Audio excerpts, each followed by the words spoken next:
Om Namo Bhagavate Vasudevaya. Om Namo Bhagavate Vasudevaya. Om Namo Bhagavate Vasudevaya. Om Namo Bhagavate Vasudevaya. Om Namo Bhagavate Vasudevaya. Today reading Srimad Bhagavatam, Chapter 2 of the first canto, text number 1.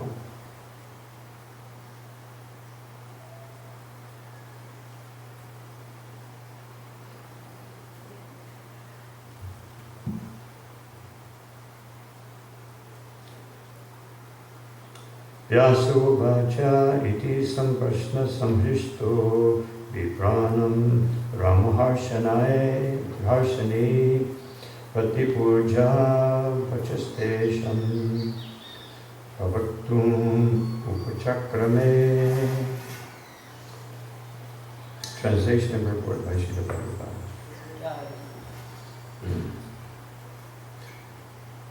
Ugrashava Sutta Goswami, the son of Ramaharshana, being fully satisfied by the perfect questions of the Brahmins, thanked them and thus attempted to reply.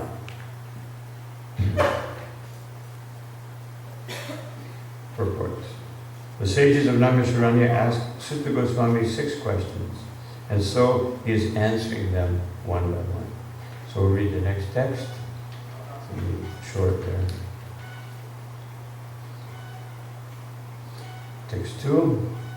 Sutta vacha yam parvajantam anupetam apetakrityam Tvapayano viraha kattara ajuhava Uchatiyan mayataya tarabho vinedus tam sarvabhutam vidayam munimatoshmi.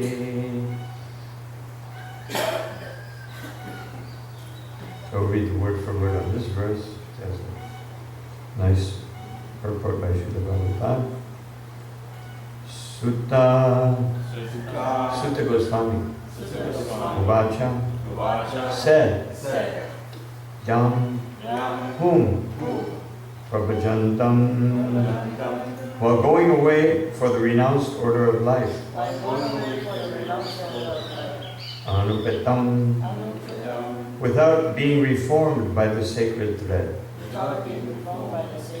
Apita not undergoing ceremonies Krityam prescribed duties Vapayana Vyasadeva Viraha separation Kattara being afraid of Ajuhava exclaimed Putra iti O my son Tanmayataya being absorbed in that way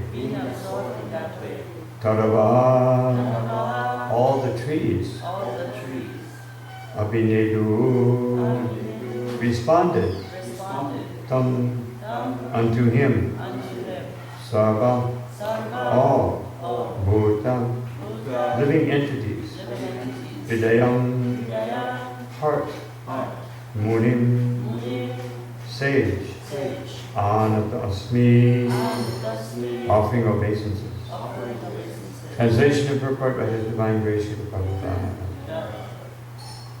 Sri Sutta Goswami said, let me offer my respectful obeisances unto the great sage Sukadeva Goswami, who can enter the hearts of all. When he went away to take up the renounced order of life, sannyas, leaving home without undergoing reformation by the sacred thread for the ceremonies observed by the higher castes, his father Vyasadeva, fearing separation from him, cried out, O my son, indeed only the trees, which were absorbed in the same feelings of separation, echoed in response to the bereaved father.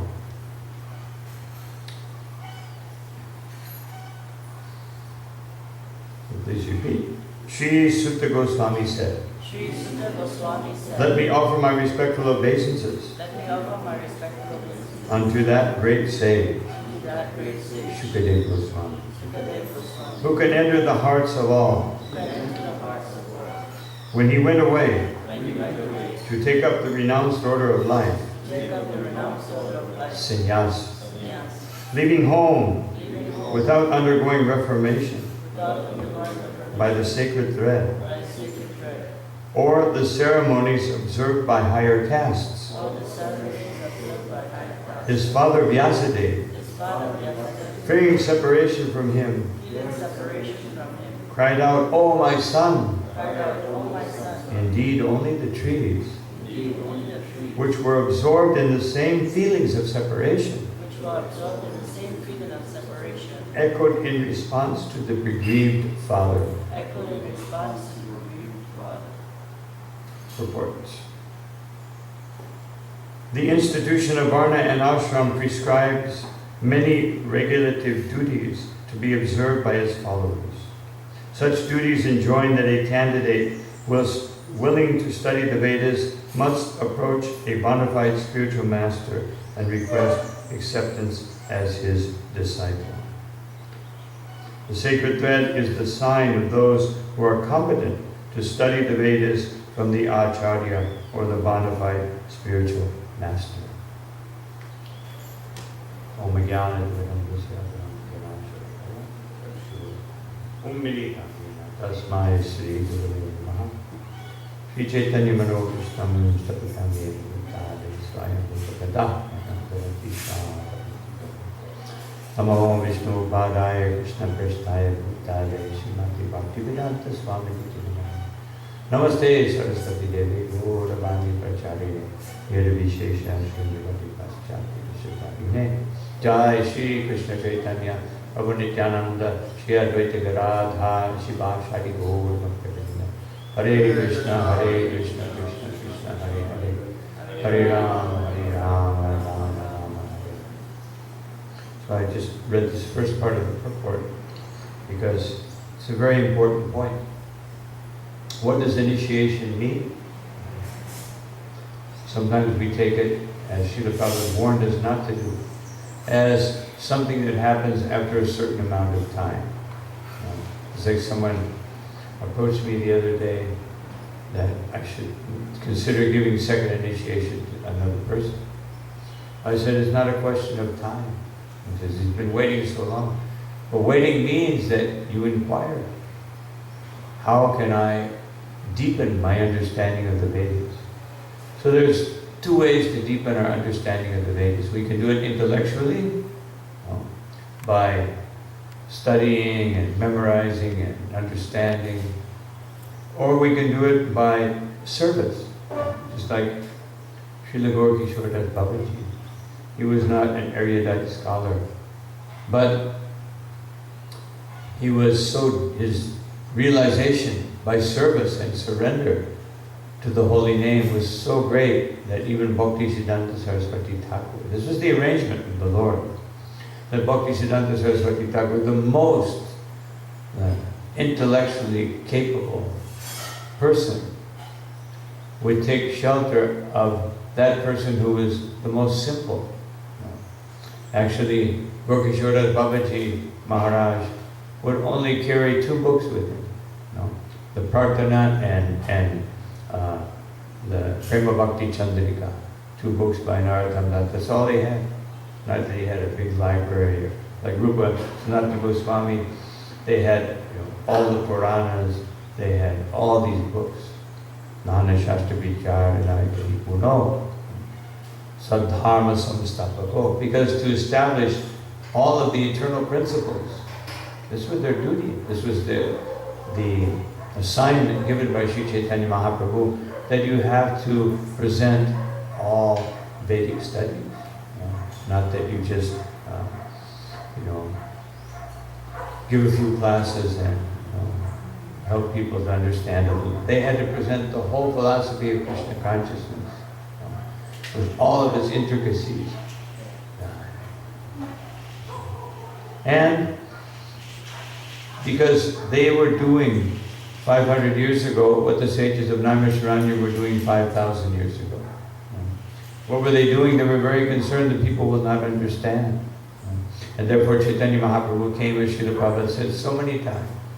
He came to give people the opportunity to, by this Harinam Sankirtan, to be able to achieve what Krishna requested everyone to do in Bhagavad Gita, Sarvanamam Parijajam Amekam Sharanam Raja, to surrender, to give up all external consideration and take shelter of the Holy Name. So taking initiation means at least you must surrender.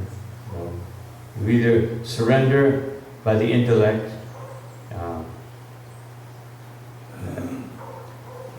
previously, in previous verses, in the first chapter, the famous statement comes, as it comes, it will come again in this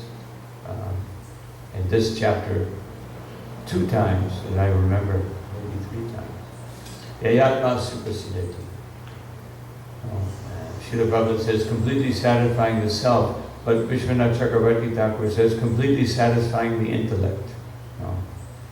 Otherwise, because we cannot see the self, then the intellect has to be satisfied. By satisfying the intellect, what does that mean? It doesn't mean you read some Shakespeare and some nice poetry or something. It means that your intelligence functions properly. Pleasing the intellect means that the intelligence can govern the material sentiments and discipline them until the real spiritual sentiments become prominent. Otherwise, we have the mixture of material and spiritual sentiments, which I see practically in every kirtan. I see everywhere, that you see, if one is trained to see how one in kirtan, in artik, in so many things, is also being motivated by the modes of nature. Or one in one's preaching is being motivated by the modes of nature to feel some pride. People will like what I said. People will appreciate me. These are the remnants of the false ego. But when one is in pure devotion, one is not interested in being appreciated, or one is not interested in being recognized. He only wants Krishna to recognize. The other people, they may or may not recognize. Today is the disappearance day of Sri Jayananda Prabhu. And his special characteristic was that you never saw a drop of ego in Jayananda. It was amazing, amazing devotee. That there was no desire to be recognized in any way. Jayananda Prabhu would get up in the morning before anyone else. I didn't see this, but this was long before I entered. I only was with Jayananda Prabhu one time, but devotees have told me that he would get up in the morning, first one up. Like in the U.S., they have the Marines. They say first in, last out. So he was a transcendental Marine. First one up. And he would get up and he would chant, get everybody else up, and then he would get them all chanting. By that time, he had already chanted like half of his round. And then he would cook for all the devotees. And then he would give the class. And then he was driving a taxi at that time, because there was no real sanctum. Devotees would go out and chant or do some little service, but there wasn't really so much book distribution. They had a few magazines. And then he would take all the devotees out on Sankirtan, or get them out on Sankirtan. And then he would go to the marketplace. And, first he would go drive the taxi for a few hours, make some money. With that money, he would go to the marketplace, buy the boga, bring the boga back. Then the devotees would come, he would cook for them again, so for the evening. And then he would give the class. Then, some devotees would help him sometimes, but sometimes he would have to wash all the pots, clean the floor, and then take rest. So that was Jayananda Prabhu. Such an amazing, just like I see that almost as a reflection of Bhaktivinoda Thakur when we describe Bhaktivinoda Thakur's daily activities. Did all these things, just one after another, like clockwork. He even had a little watch. He had a stopwatch. He would always now I have 25 minutes. He would go on he would get up very early in the morning. He would translate. He would chant, and he would translate, and he would chant again. Then he would take a little 15-minute rest, because he only slept for 3 hours. Then he would take 15-minute rest. Then he would get up, he would study the scriptures. Then after he studied the scriptures for 27 minutes, he would walk on his veranda and argue philosophical arguments with himself. He was practicing arguing with the Mayavadis and whatever he studied, then he would argue those points. And then he would come back, do this. He would take 2 chapatis and half liter of milk, and then he would go to work. It was just amazing. So Jayananda Prabhu was somewhat like that. Of course, no one could be as disciplined as Bhaktivinoda Thakur, but he was amazing. And 2 of the things that I remember, and this was one of them was told to me by the devotee who was the victim, or the transcendental victim. He was very sick, and it was Rathayatra time. It was Jayananda Prabhu was the Rathayatra man. And so this devotee, he was very sick. Really sick. He wasn't faking it sometimes. And anyone who knows San Francisco knows that most of California is very sunny, but San Francisco is famous to be very foggy and cold. Although it's right across the mountains is very warm, but there's something about the ocean there makes it very cold in the morning. So it was extremely cold, and so Jayananda Prabhu, this devotee was sick. Jayananda came in and he said, "Prabhu, we're missing your association." And he said, "Prabhu, I'm very sick." "No, but we don't know. No, I'm just saying, why don't you just come and sit on the cart? You're here. Really, he was saying you're sitting here meditating on your body." So he finally agreed. Came to the cart, sat up there, and Jayananda Prabhu and all the devotees were working. Jayananda said, "It's so wonderful to do this service for Krishna. It's so blissful to be able to build his cart." And he just kept saying like that. And the devotee finally just took up his cart. All right. So even though he was sick, he helped out with the cart. And Jayananda smiled. And Jayananda said, "We are not these bodies. We only have a limited amount of time, and this body will only last for so long. Srila Prabhupada has sacrificed his health and his well-being, for our benefit. So how can we not do the same for Lord Jagannath's pleasure?" And another time, Jayananda Prabhu, the first 2 Rathayatras in San Francisco were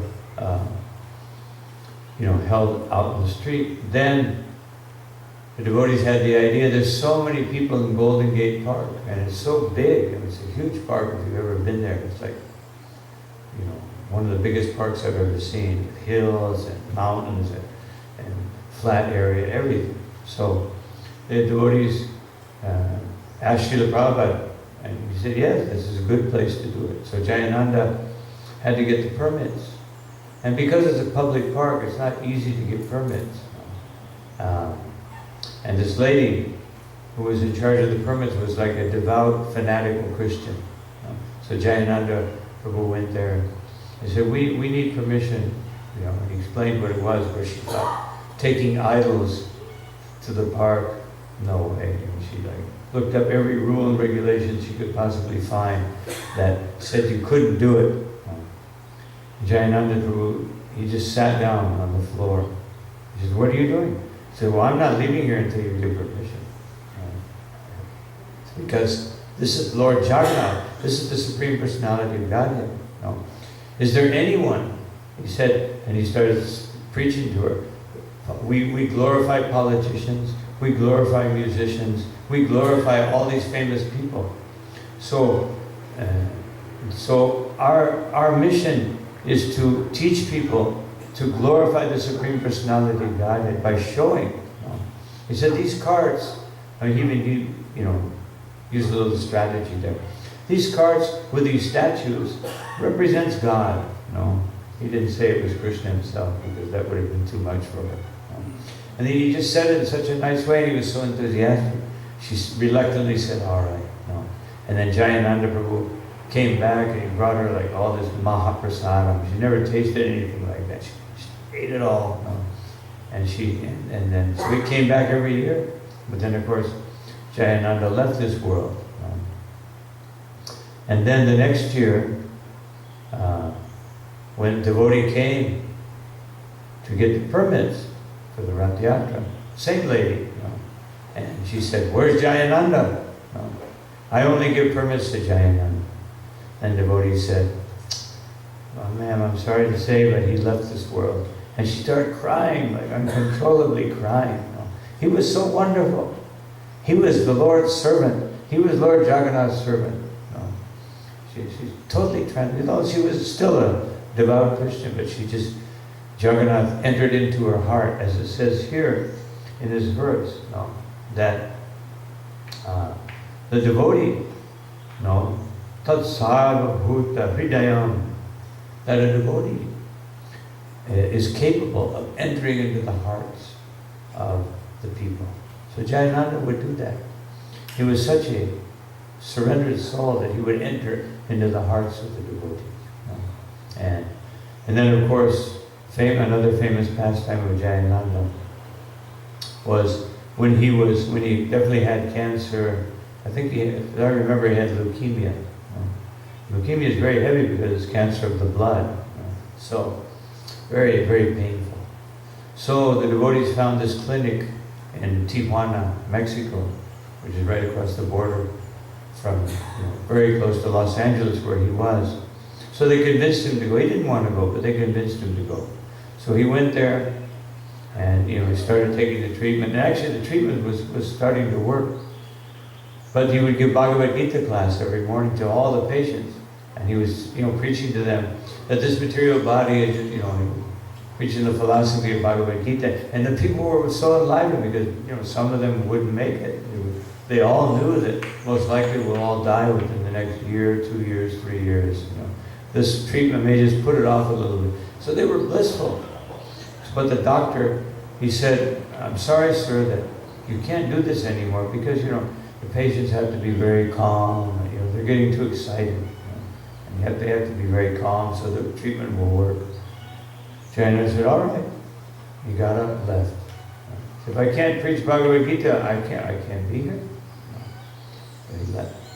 And he went back to Los Angeles and he participated the last Rath Yatra.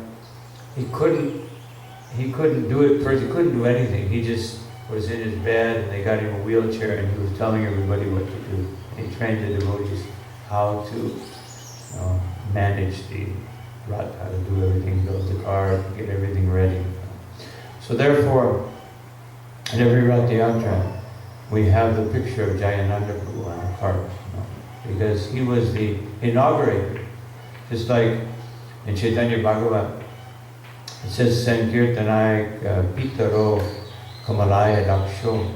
That Sri Chaitanya Mahaprabhu with his beautiful lotus eyes and he and Nityananda Prabhu are the inaugurators of Sankirtan.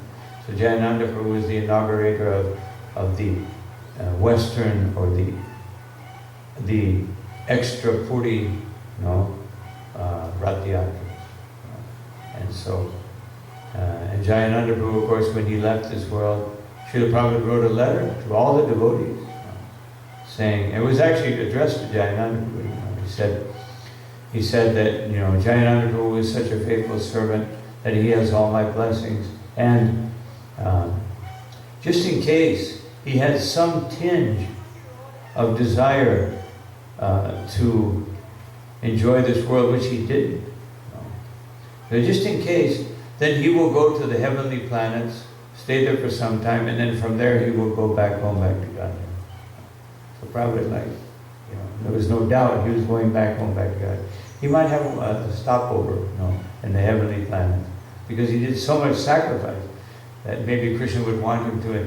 He never enjoyed, you never saw Jayananda enjoying anything but just kirtan and working hard for Srila Prabhupada. You never saw him like other devotees, like take a little time. So he would never sit around and talk. He would just get up, as soon as he finished Prasad, get up, go to his service. And if anybody ever criticized, Jayananda would do one of three things. He would go, if it was like a serious devotee, he would say, Prabhu, I'm not so advanced. I cannot hear these things. You devotees on your level, you can discuss the difficulties that people facing, but I'm not so advanced. So you'll have to exclude me. And the devotee would immediately. And then sometimes, if they were criticizing, not so nicely, he would say, Prabhus, we have to glorify the devotees, not criticize. And if somebody was criticizing very heavily, he would just put his hands over his ears and go, Hare Krishna, Hare Krishna, Krishna, and walk away.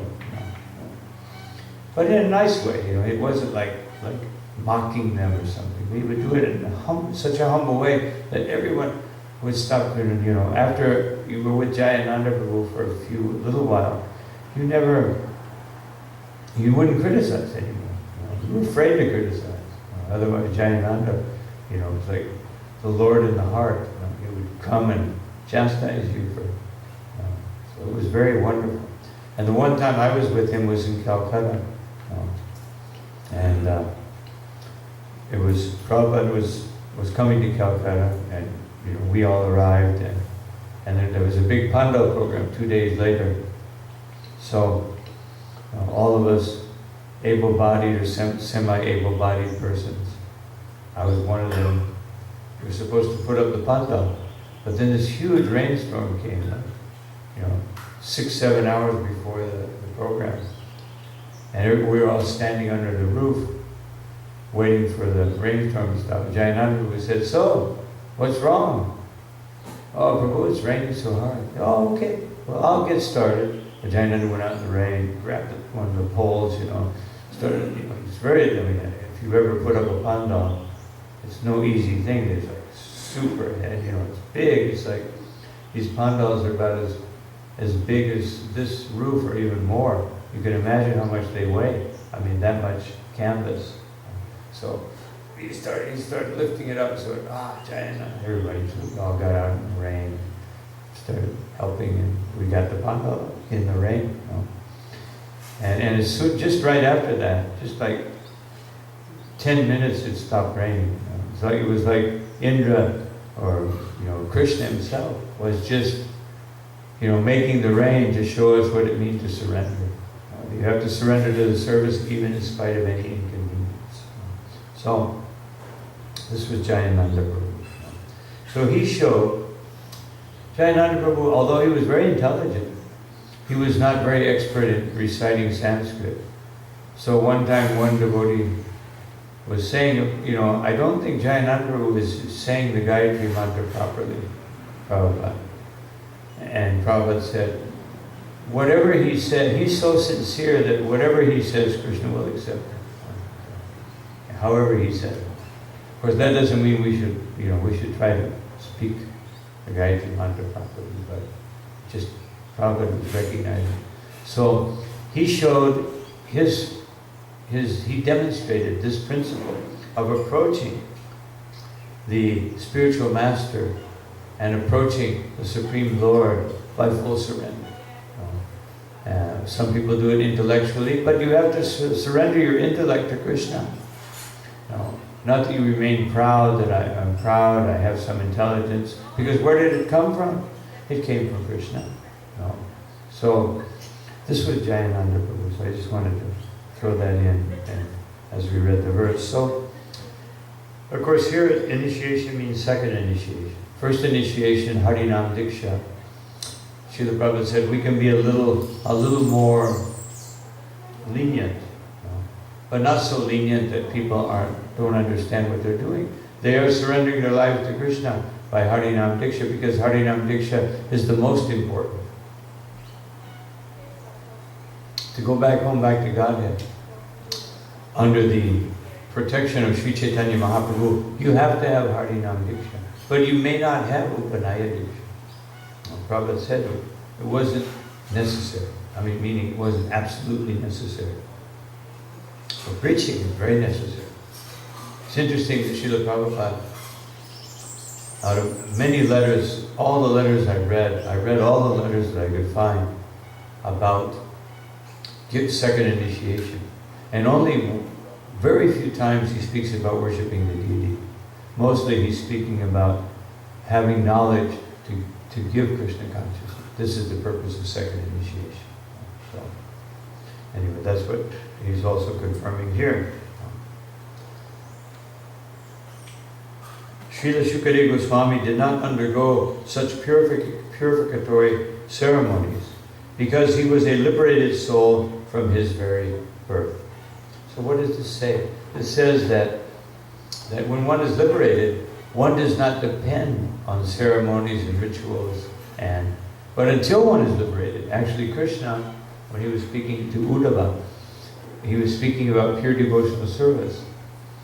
And then Uddhava was asking about Varnashram. So Krishna told Uddhava that, I can't remember the verse right now, Kurvata iti kurvata. He said that if one is not totally absorbed in serving the Lord, totally absorbed, then one must follow all the regulative principles of Varnashram Dharma. So this is something that Srila Prabhupada, in the beginning of our movement, Srila Prabhupada wanted everyone to, he was just pushing practically spontaneous devotion. But then when he saw devotees were falling down, having so many difficulties, not understanding, and then he said, now we need Varnashram. Otherwise we need rules and regulations, we need ceremony, we need these things. So devotees should not think, I've been around for a while. Bhaktisiddhanta Saraswati Thakur said, after 20 years, and that means 20 years of full-time devotional service, not 20 years of being around. Then you begin the process of artha pravritti. Otherwise, you have to cultivate a taste for understanding the deeper aspects of spontaneity in devotional service. But first, you have to be fixed up. Otherwise, not just... Bhaktivinoda Thakur did say, some people are more inclined to Raganuga Bhakti. But what that means doesn't mean, I think, let me see, Raganuga, Vaidhi Bhakti, I'll take Raganuga, not like that. No. It's like, it means that some people are born, they're very advanced from their previous birth, they just had some little defect. So they may be more inclined to Raganuga Bhakti, naturally. But it doesn't mean that they don't follow the regulations. It just means that even from their earliest times, like Shukadeva Goswami, they will be inclined to serve Krishna spontaneously. But that spontaneous service is internal. It's not external. It only becomes external when one is actually Uttamadika. Then it can become external. Until that point, it's all internal. Srila Prabhupada gave that example. Now, of course, sometimes his ecstasies would overwhelm him, like in Atlanta, like in Caracas. In Caracas, he was chanting Parama Karuna. And then all of a sudden, he just went into ecstasy for like 5 minutes. Tears were coming from his eyes. And nobody knew what to do. He just stopped chanting. Everybody just sat there and started. He did the same. He sang the same song, but after he finished the song, he said, these two lords, they are so merciful. And tears came from his eyes, and he just stopped. At that time, it was like 15 minutes. Devotees just started chanting japa and didn't know what to do. And they were chanting, and finally Prabhupada came out of his ecstasy. But he didn't do that every day. He did that on a few occasions. And sometimes if you watch Srila Prabhupada's videos, especially I remember one where he's speaking to some lawyers in Australia, and they're asking all kinds of questions. The Prabhupada's speaking about Krishna, And you can see the tears in his eyes when he's speaking about Krishna. So he had to fight back this ecstasy. But he did it to give us that example. And Rupa Goswami says, as long as one is embodied, you must follow the rules and regulations of devotional service. When you're not embodied, when you're in Vaikuntha, it doesn't mean when you're in a ghost body, but when you're out of the gross body and the subtle body, then you don't have to follow any rules and regulations. But until that point, there's always some. But spontaneous devotional service can manifest within the heart. And it should. If it doesn't at some point in time, then either you're a Vaikuntha resident, or you're going to have to work on it some more. Hearing more, chanting more. Sometimes devotees like kirtan and like a program and like a feast, but they're not so inclined to hear and chant the glories of the Lord in a very serious way. Because to glorify Krishna, you have to hear. If you don't hear, how can you glorify Krishna? So everyone has to hear. Prabhupada said, all of my disciples must, and that means everybody that comes afterwards, must read 1 to 2 hours daily, otherwise they will fall down. He said very succinctly, not that they may fall down or they could fall down, or, he says they will fall down. So every day, if we don't want to fall down, fall down doesn't mean that I go off and I break all the principles.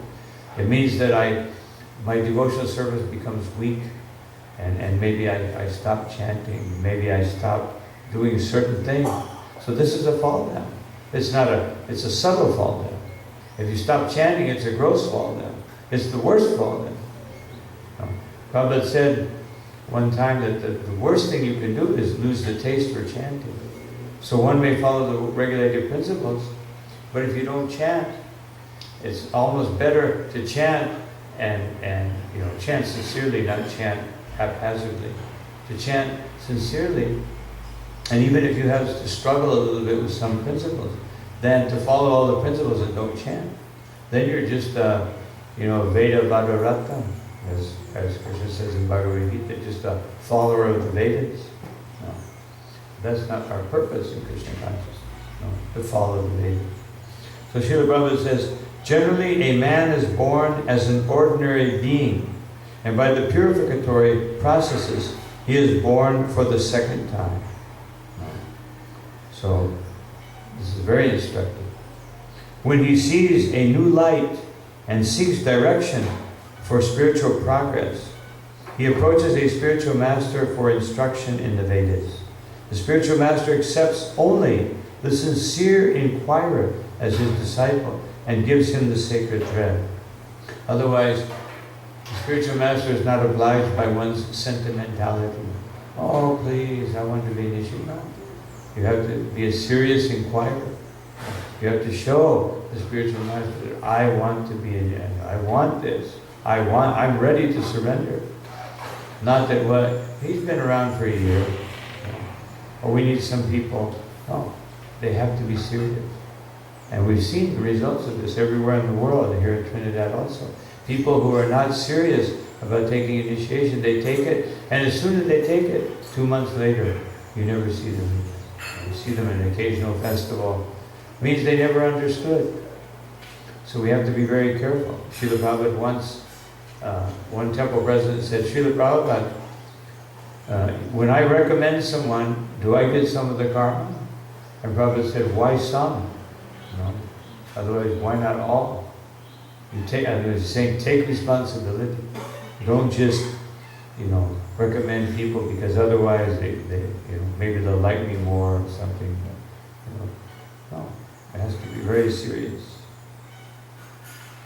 After qualifying as a Dvija, one may study the Vedas. And after becoming well-versed in the Vedas, one becomes a Vipra. A Vipra, or a qualified Brahmin, thus realizes the Absolute and makes further progress in spiritual life until he reaches the Vaishnava stage.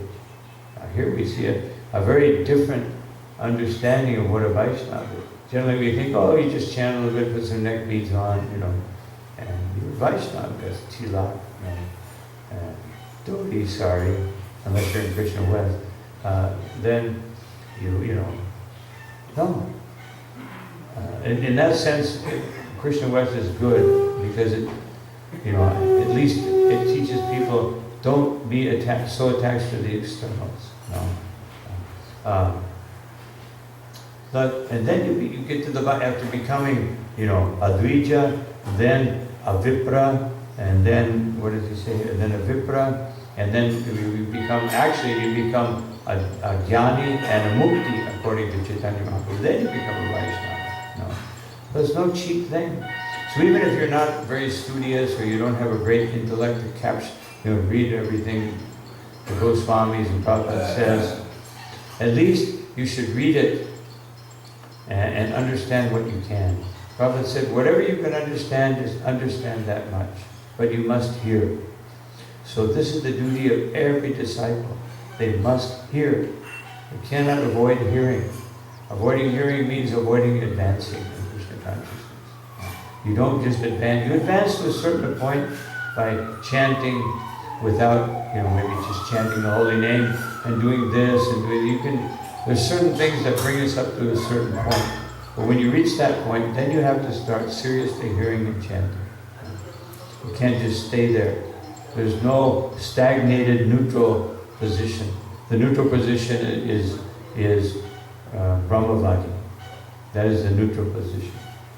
Means you're above the modes of nature, but you're not in the spiritual sky. And according to Bhagavatam, now Patanjana Yusmadangaraha, that you will fall down to that position. You can't maintain that position.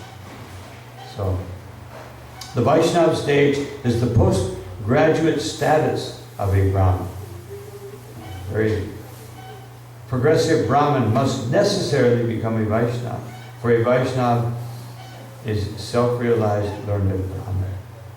Srila Sukadeva Goswami was a Vaishnava from the beginning. Therefore, there was no need for him to undergo all the processes of Varnashram institution. Ultimately, the aim of Varnashram Dharma is to turn a crude man into a pure devotee of the Lord or a Vaishnava.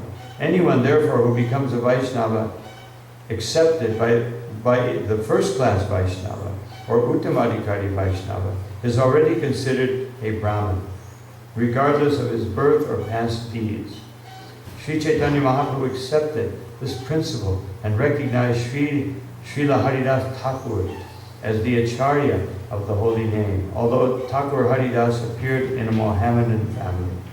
In conclusion, Sri Sukadeva Goswami was born a Vaishnava, and therefore Brahmanism was included in him.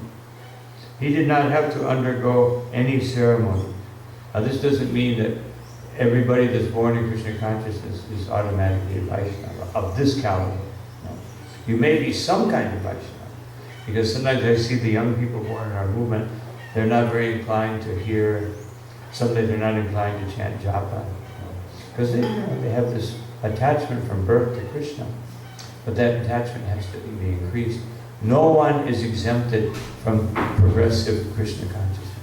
If you have the good fortune, just like if somebody gives you some money and you squander it, then you lose your good fortune. No. So if you have the good fortune of being born in Krishna consciousness, but you squander it by just engaging in sense gratification, then you lose that big advantage. Any of us who came to Krishna consciousness after being, bewildered for so many years of our life, we would think, we think how fortunate these devotees are. They have Krishna from the very beginning. But then you have to continue. Otherwise, everyone has a responsibility to go from this point onward toward Krishna. Not that I stay here because I believe in Krishna. No. That's like the Christians. I believe in Christ, so therefore I'm saved. It's not like that. I believe in Krishna, therefore I'm saved. No, that's not our philosophy. If I believe in Krishna, I will follow what he said. No. Otherwise, my belief is very weak. He did not have to undergo any ceremonies. Any low-born person, be a Kirata Huna Andhra, Pulinda Purkasha, Abhira Shumba, Javana, Kasha, or even lower, can be delivered to the highest transcendental position by the mercy of the Vaishnavas. Sri Shukadeva Goswami was the spiritual master of Sri Suta Goswami, who therefore offers his respectful obeisances unto Sri Shukadeva Goswami before he begins his answers to the questions of the sages of Naimisharanya. So, Srila Vishwanath Chakravarti Thakur, when he comments on this verse, he makes a very interesting observation about this line. Putratitan mayataraya tarabo. That the trees, here Srila Prabhupada, he's following Vishwanath. The trees, indeed only the trees who were also absorbed in separation. The trees were absorbed in separation, not just, and Vyasadeva, you can imagine the qualities that that Shukadeva had. That Vyasadeva, who is the compiler of the Vedas, by this time, Vyasadeva had already spoken, had already written the Bhagavatam, all the Puranas, Mahabharata, all the, he definitely has some knowledge about detachment, but his son was so wonderful. Shukadeva Goswami, such a wonderful devotee that he was overwhelmed. Any father, it doesn't matter, you can be the topmost pure devotee, there is some attachment. But then they understand that attachment is due to Krishna. But when it's someone like Shukadeva Goswami, just like Hadai Pandit, when the sannyasi came to take Nityananda Prabhu away from Hadai Pandit, he said, because the sannyasi came, and he said,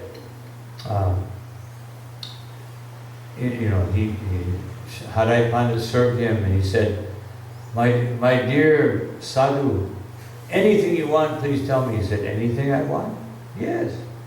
Then I need a companion to travel with me. Anything else? No, I want Nityananda. No, anything else? No. You said. So Hadai Pandit, but from that time on, he never spoke another word. No. He simply lamented. He stopped eating for 3 months, and then he left his body. And what to speak of Dasharat? Dasharat, first, Vishwamrita came, and he said the same thing, my dear sages, anything you want. I want your sons, Lakshman and Ram, to come with me. And then he said to fight off the demon, no, let them stay there, young, tender boys. I will take my whole army. Let's go. No, I want them. And no. And then he started arguing. And then Vasishtha Muni called him aside and said, don't make Vishwamitra angry. This is the last thing you want to do. This will bring all ill fortune to you and to our whole kingdom. Whatever he wants, you must give him. So very reluctant. And then, that was hard enough for Dasharatha. But then, when Kaikeyi said we have to banish Ram, also, he couldn't take it. First he rejected his wife, then he rejected this world. Then he didn't even go to see Ram off into the forest. Everybody else went. They actually went all the way to the Shayari river. And then, Ramachandra devised a trick.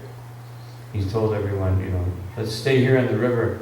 And then he told his chariot driver, now we'll go into the river and then we'll go follow the river and then we'll come out so they won't see the chariot tracks. They won't know where we went. And that's how he got away from the crowds. But Dasharatha didn't go and he died. So here's Srila Vyasadeva, practically speaking, in the same. So he called out, my son, my son. And here it says, the echoes were bouncing off the trees. Just like it's stated in Chaitanya Charitamrita that Haridas Thakur would chant the holy name. And sometimes he would chant in the forest, and it would echo off the trees. But it stated there that this was not really an echo, that the trees, he had entered into the hearts of the trees by his pure chanting, and they became ecstatic, and they were chanting. It was not an echo. The trees took in the holy name. No? Just like it says in Srimad Bhagavatam,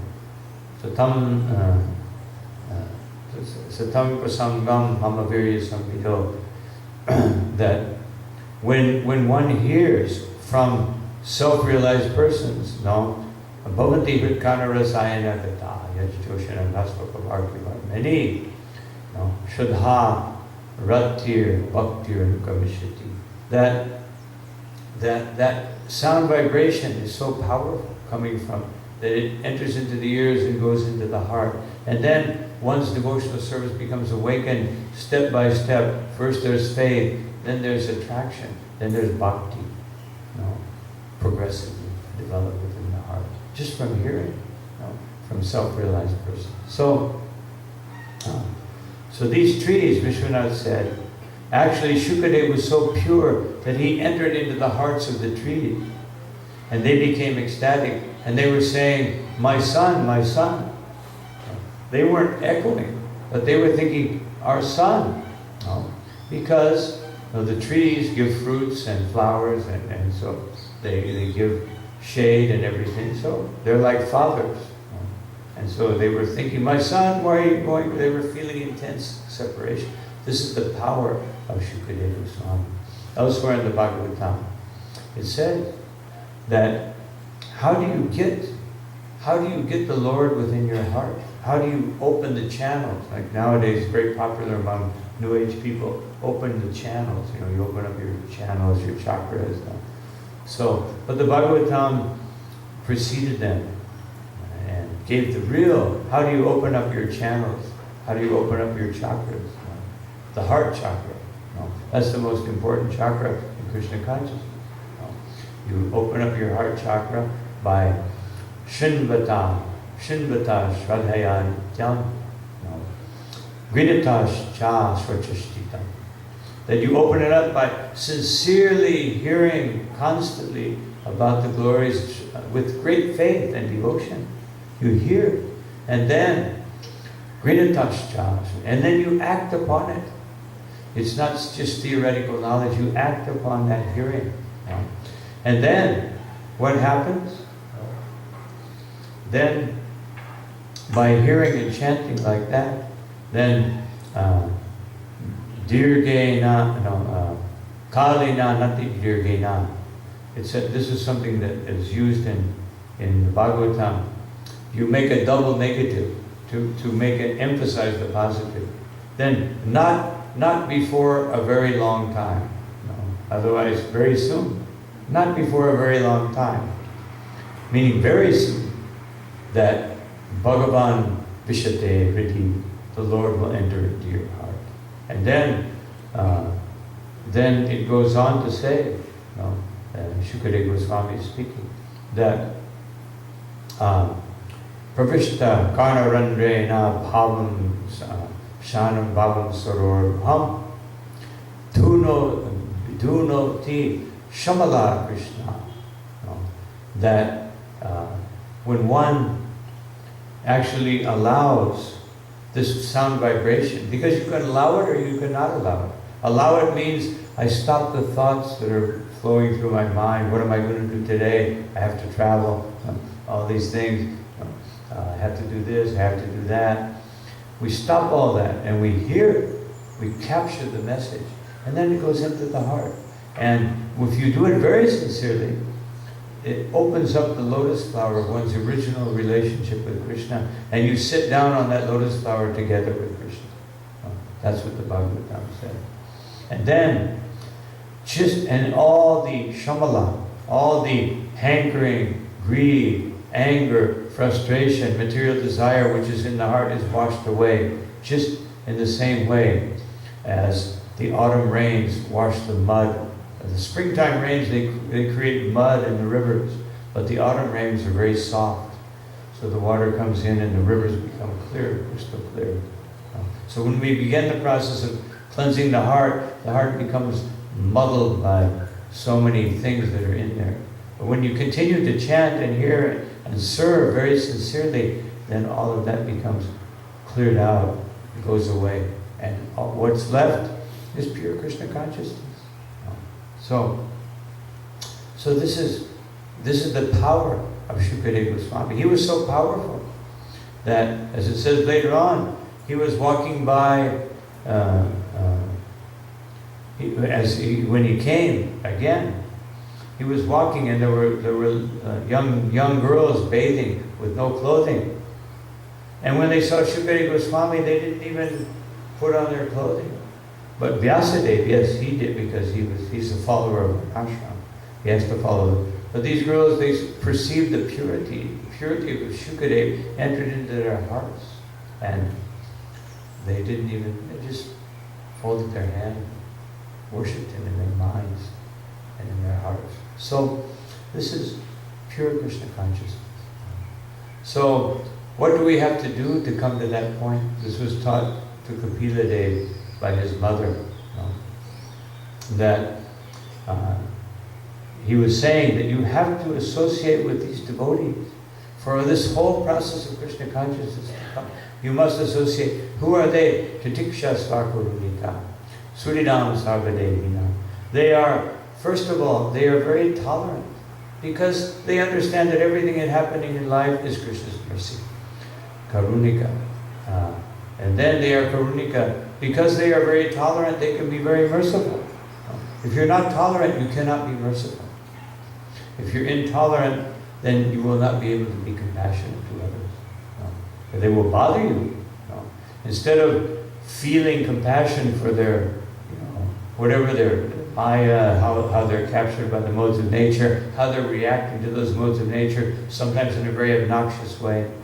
If you can't be tolerant, how will you give them compassion? You have to tolerate.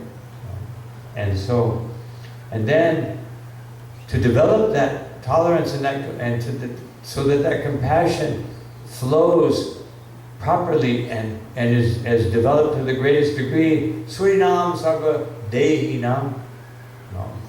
You have to become the friend of every embodied being.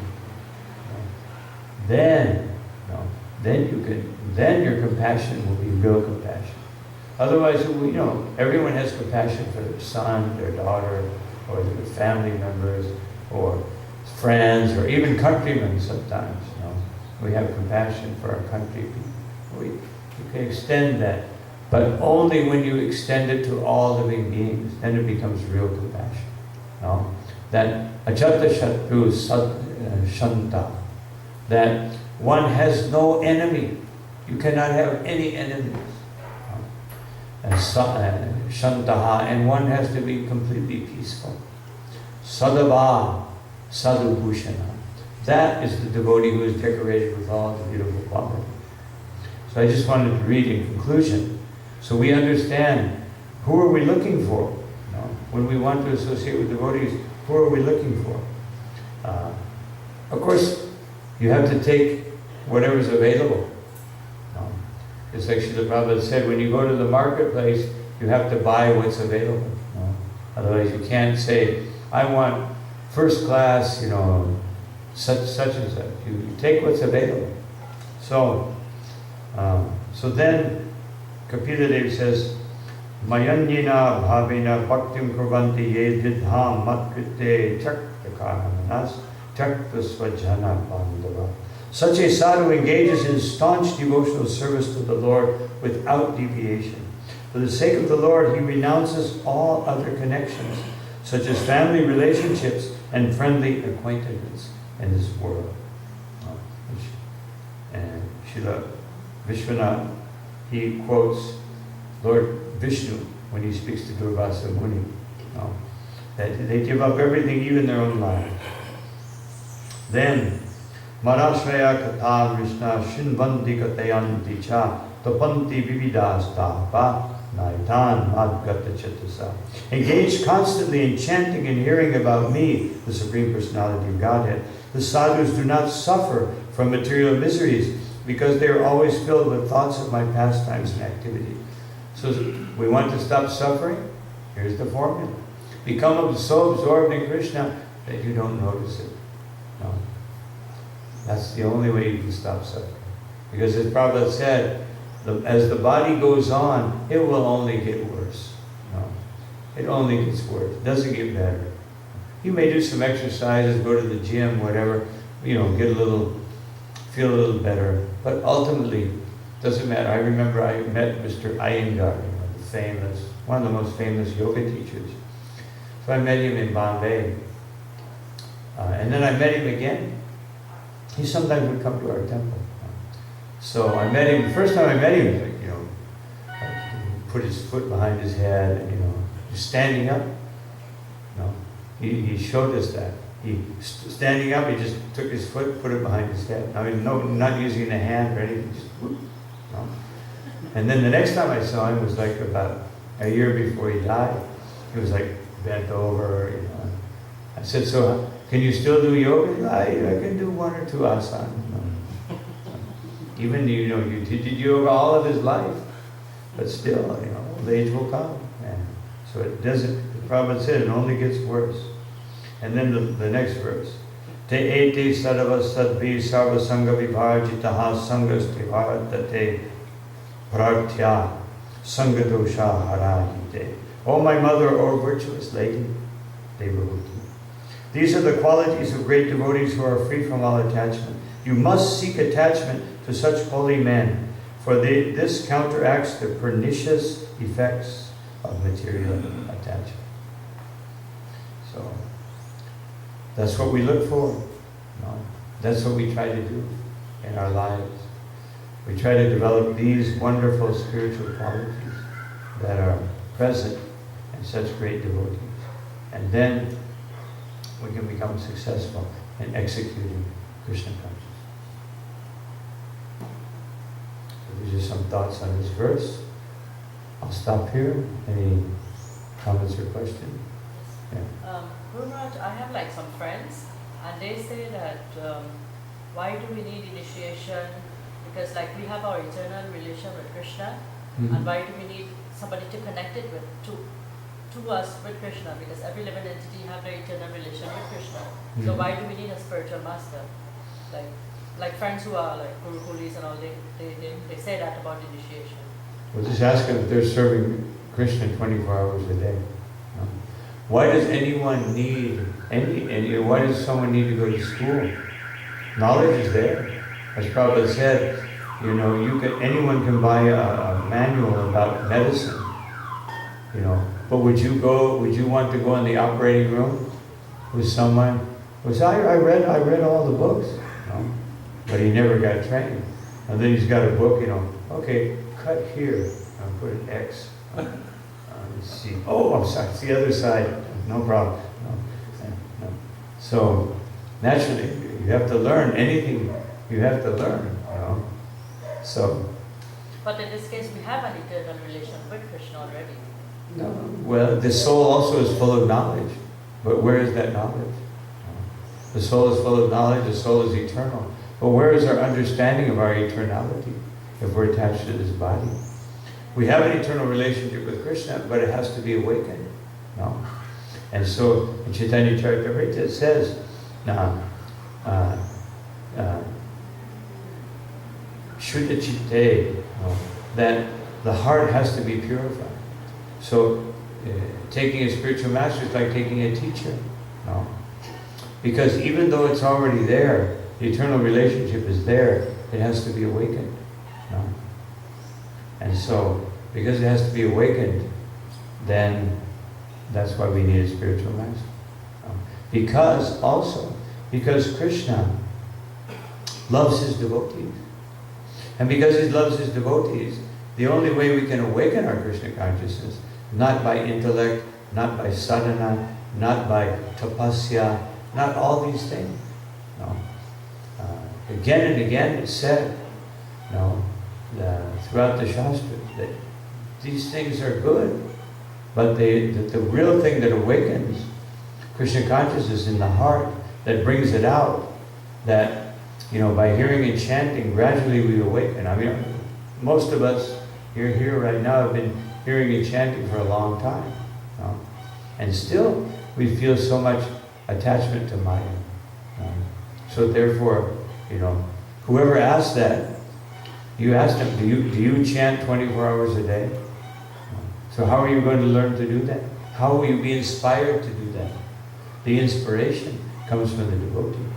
And the inspiration, and it says here, not only does it, but the pure devotee, the purity of the devotee enters into the heart, meaning his purity, his mercy enters into our heart and awakens our Krishna consciousness. And then, just like Srila Prabhupada, he just started preaching. He didn't even have a Bhagavad Gita when he started preaching, and the devotees surrendered to him. And they were surrendering to him before he would give like a 10-minute class, because that's all they could handle. But they surrendered their lives to God. Why? Because of his purity, because of his sacrifice, because of what he was doing selflessly, coming and helping all these young people. And so that's why it's required. It's required, a master is required for anything. So even though Krishna consciousness is there, it can only be awakened by the devotee. The devotee knows how to, just like a doctor. Someone's body may have the ability to heal itself, but the doctor comes and knows the process to stimulate the body so that it begins the healing process. Of course, nowadays they just give you some chemicals which probably make you worse in the long run. But anyway, if you're a real doctor, when I was young, the doctor came to we didn't go to the doctor came to us. Those were good. He would come to the house, and he didn't bring like a whole pharmacy. Generally speaking, he would never give any medicine. He would just say, take some hot tea, do this, do that, don't do this, don't eat this. They would rarely give you any medicine. I can remember that. Now you have to go to the doctor, make an appointment, sit there for an hour and a half, and wait for him, because he wants to get as many people in as possible to make as much money as possible. He doesn't plan it carefully so that people will be comfortably come in and right on. They come on time, and they have to wait for an hour, so he can make more money. And this is modern medicine. But when I was young, doctors would come. So the point is that the body, because they knew the body could, the Hippocratic Creed, which was the original medicine of the Western medicine, was that actually God is healing the body, and God has given these herbs, and therefore they would give some type of prayer. Of course, the Greeks, they prayed to some demigods, but then, otherwise, the idea was that the power of the herbs is coming from the Supreme. So you need someone, even though you may have the innate or inherent ability within you to be Krishna conscious. It has to be awakened. The layers of Maya have to be cleared away, and that's the duty of the spiritual master. And then, by the example and inspiration, even when we want to be Krishna conscious, the inspiration of the pure devotees gives us the impetus to, go through the anartha nivritti stage to the point of real faith, and then firm faith, and then ratir, so nishta, then rati. How can we do that? Generally, we get stuck in anartha nivritti, and we don't like it. Anartha nivritti, giving up all these unnecessary things, we don't like it. So we just kind of hover over in Krishna consciousness and satisfy our senses, and then we offer something to Krishna, and we go to an arti. Most people stay on that platform. They don't want to go through anartha nivritti. But would that necessarily mean it has to be a diksha guru, or it can be a shiksha? A teacher? Shiksha. Can it be A a shiksha, shiksha no, or it- it has to be a diksha? Well, one has to accept Diksha Guru because that's the injunction. No? But the Diksha Guru, Prabhupada said that generally speaking, the Shiksha Guru becomes the Diksha Guru. Otherwise, the person who instructs you the most will, but if they're not, then yes, the Shiksha Guru can be more important than the Diksha Guru, meaning more, not more important, but more relevant. No? Can be more relevant. But one must have a Diksha Guru. No? This is Shastra says this. No? But it doesn't just have to be the Diksha Guru. We shouldn't be just the Diksha Guru. We should take Shiksha. When Krishna offers us Shiksha by the destiny, and we take that Shiksha. No? Our movement is very, very, it's a little overly emphasizes Diksha. And then we end up having all these, guru cults. And so we have to, go beyond that and take Diksha, and we always follow the Diksha Guru. And if the Diksha Guru is regularly instructing us, he will probably be the main Shiksha Guru. But someone else may be an equally important Shiksha Guru. But that doesn't mean you neglect the Diksha Guru. No. It just means now I've got a double barrel. Instead of a single barrel, I've got a double barrel. Then if you get many Shiksha Gurus, you've got a machine gun. Gatling gun. The old Gatling gun. So these things have to be understood. Otherwise, why did Srila Prabhupada emphasize so much Shiksha in the first chapter of the Chaitanya Charitamrita? He emphasized it. Krishnadas Kaviraj Goswami emphasizes it. And Srila Prabhupada says that the Diksha Guru gives you mantra. So if that's all he does, then you're eternally grateful. If he doesn't give you instruction by circumstance or by some means, then we take Shiksha. Women are supposed to take Shiksha from their husband, if their husband's qualified. Their husband is supposed to become qualified so he can give Shiksha. Prabhupada said in one lecture that the husband is the main guru of the wife. So he has to come up to that platform. He should be the main guru. Nowadays we don't always have that situation, but it should be like that. Otherwise, the women are not even supposed to, in Vedic culture, women would never approach the guru. They would hear. They would hear from the guru, but their guru was the husband's guru. They wouldn't even take initiation formally. And this is the Vedic system. But then the husband has to be qualified. Not that he takes advantage of that and says, now she's my slave. No, now because I'm a guru means you're a servant, so he has to be a servant. But this is the Vedic system. But there's been so much abuse of the Vedic system that Prabhupada began the system. Well, Bhaktisiddhanta Saraswati would give first initiation to the lady, and then he began giving second. But before that, women didn't take initiation, generally speaking. And some of them may have taken. But in Srila Prabhupada, not only he gave them the Gayatri Mantra, he gave them the Brahma Gayatri. Because he could see that the men were so unqualified spiritually. They may be materially qualified to take care of their wife, and even that wasn't happening so well.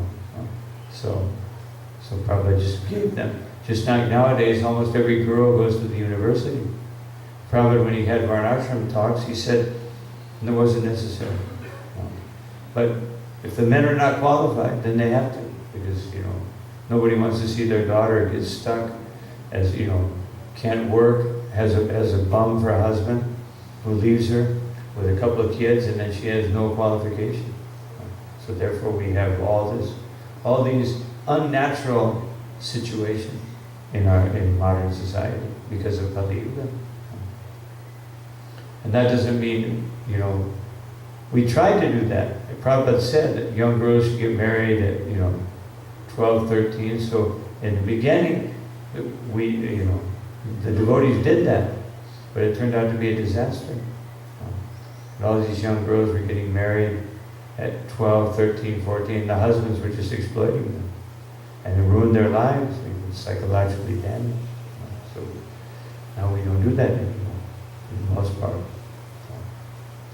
Even I saw some young girls get initiated very young, and then they just, stop chanting. They're young. When you're young, like we see young kids, they're dancing at the kirtan, and they're always a pure devotee, But then, 10 years later, any young kid, you can take any young kid off the street and you bring them in a kirtan, they'll start dancing, And because it's also the effect of Krishna's holy name, but it doesn't mean that they're, whoa, look how advanced that young kid is. So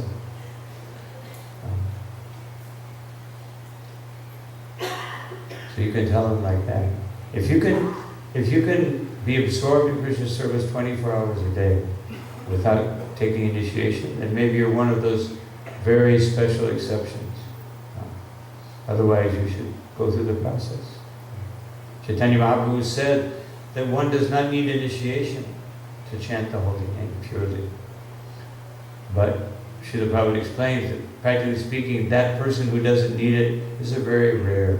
Just like Prabhupada said one time, there may be a few yogis in the Himalayas who are real yogis. There may be a few. But most people, you follow Arjuna's process of yoga. What Krishna gave to Arjuna. Follow Arjuna's example, not some yogi in the Himalaya.